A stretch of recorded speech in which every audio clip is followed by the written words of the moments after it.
The DoorDash delivery story. To check if DoorDash was as good as they claimed, I joined up for it. However, it took me a whole month at first to convince myself to take on my first delivery.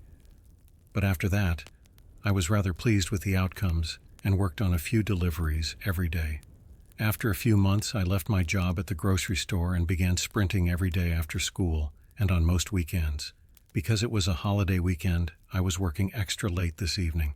I was really simply traveling back and forth from the 24-hour McDonald's when I was driving from 8 p.m. to 2 a.m. I picked up another McDonald's order a little after 2 and headed over to the customer. It was supposed to be delivered to a warehouse of some kind, and the notes instructed me to enter through the side doors and leave it at the front desk. I arrived and pulled into this enormous parking lot. With the exception of a few semi-trucks, it was largely deserted. Despite its simplicity, a huge rectangle with a single door at the front and a few windows, the building was unmistakably an old warehouse. After making sure everything was in order to bring it through the side door, I checked one more time, pulled over to the side, and parked. The side entrance had a small glass pane and was one of those really strong metal doors. I could only make out a small, dim entrance room through that little window, which was difficult to see through due to the headlight glare from my automobile. I was surprised as soon as I opened it. With only a little wall light in the corner that was more akin to a faint safety light, it was exactly as gloomy as it appeared from the window. I turned the corner and stood at the end of a long, dark hallway as there was no front desk. Although I was aware that most establishments with night shift staff turned off superfluous lights, this seemed excessive. If I went down that hallway, which I couldn't even see the end of, I would be into total darkness. Taking out my phone, I made a third attempt to see if I had entered the incorrect building or exited through the wrong door. All appeared normal, but there was no way I was going to cross that hallway. The more I considered it, the more I noticed the building's overall quietness. There are no people chatting or machines moving, not a sound at all. I chose to give the client a call. A second later, I heard a phone ring echo from the opposite end of the hallway. I had to click on their name and call them. It rang again after a few seconds, but this time it was closer and louder. I was staring into this deserted hallway when I noticed the slender gleam of a phone. "Hey, I received an order from DoorDash here." I placed the bag down in front of me and said, "I'm going to leave it right here for you." They said nothing as the enormous man's figure began to emerge from the dim hallway.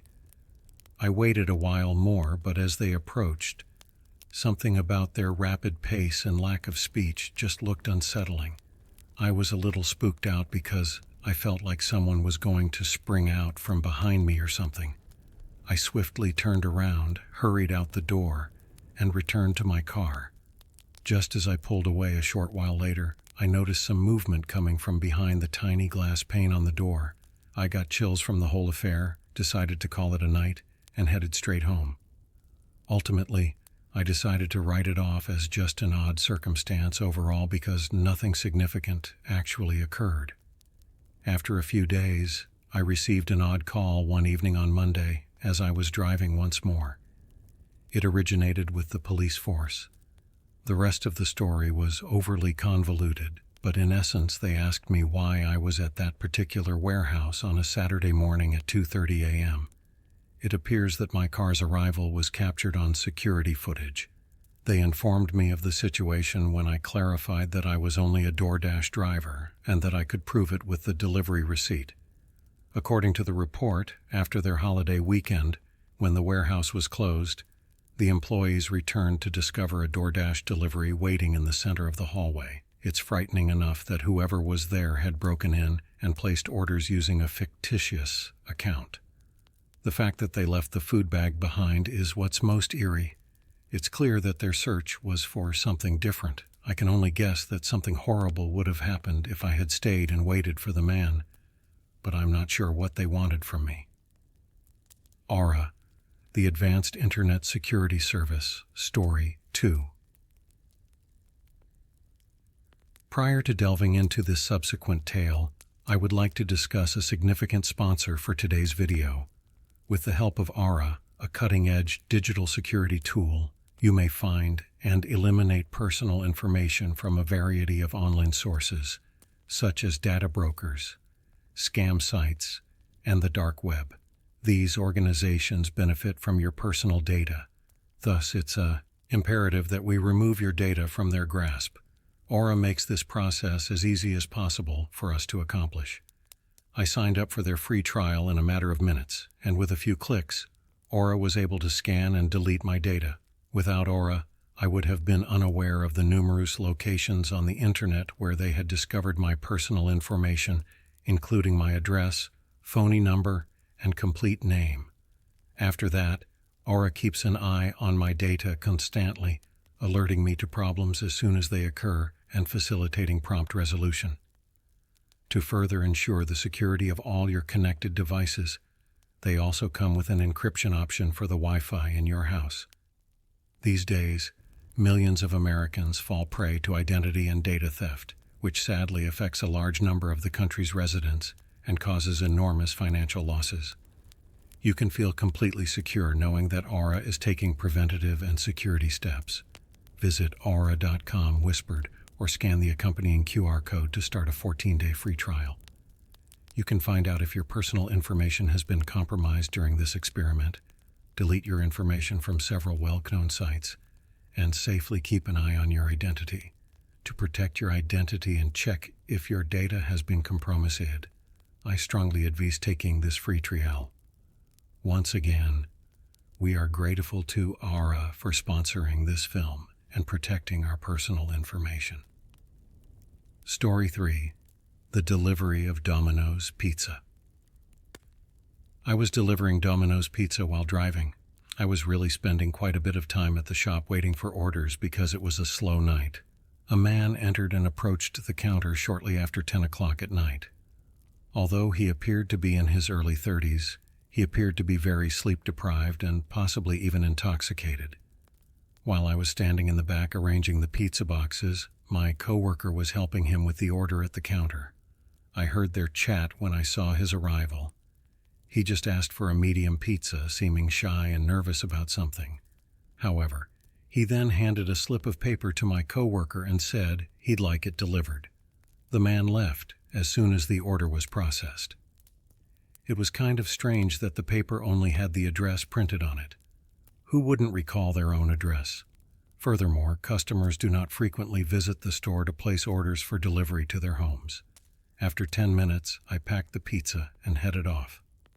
I quickly became aware of an odd automobile that was following me. The only other vehicle on the road was theirs, and they appeared to be struggling to maintain a steady speed as they were continually accelerating and decelerating. My initial reaction upon noticing that they were also swerving was that they appeared inebriated, as did the man working at the business. I honestly believed at the time that it was just a coincidence, even if it looks silly now. The car behind me pulled off to the side of the road and parked as I arrived in the neighborhood. After a few 30 seconds, I pulled into the driveway of a house that appeared to be just like any other and proceeded to the front porch. I knocked once, twice, and finally, after a few minutes of waiting, someone answered. The man I saw at the business ordering the pizza was not the same one. Matthew's Domino's delivery was handled by me. The man's eyes were wide open as he peered at me, and I observed that he shared the same drunken and sleep-deprived appearance as the other man. It took him many moments to answer. Indeed, of course. With a modest, "Thank you," he extended his hand to get the pizza. When I handed it to him, he gave me a look as though he was going to say something more, but he remained silent. He merely kept wearing the same old expression.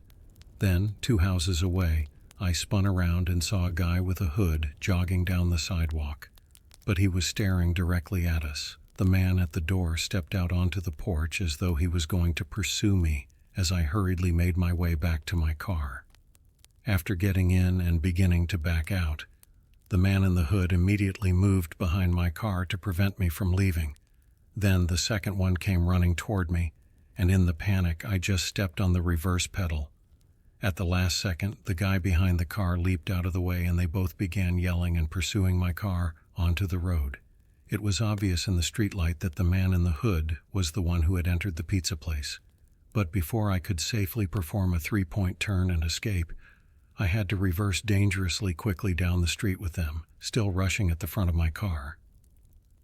After I notified the police, both males were taken into custody for alleged robbery within an hour. They obviously planned this while intoxicated, since they believed that if they placed their order at the shop, we would not recognize it as a delivery order, even though we would have their name and address. It certainly didn't make sense, but the record showed that they had committed several robberies in the past, one of which ended with the victim being unjustly battered in a parking lot. I'm relieved that I escaped unharmed from 2 inebriated people who were running towards me with malicious intent. Fortunately, they won't be able to do this to anyone else.